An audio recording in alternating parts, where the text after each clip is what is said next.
তোমার মুখ শ্রীজন ঈশ্বরের স্মরণ করছে কেই পক্ষু পক্ষে মিলা পক্ষু একজন ঈশ্বরের স্মরণ করছে সেভাবে দাদা ঈশ্বরের স্মরণ করা সকল বস্তু নিজের জীবনে জ্ঞান করতে লাগে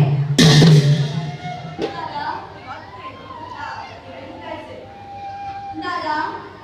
এই ভুল কথা ভুলেও কিন্তু মনে লাগে সেইভাবে দাদা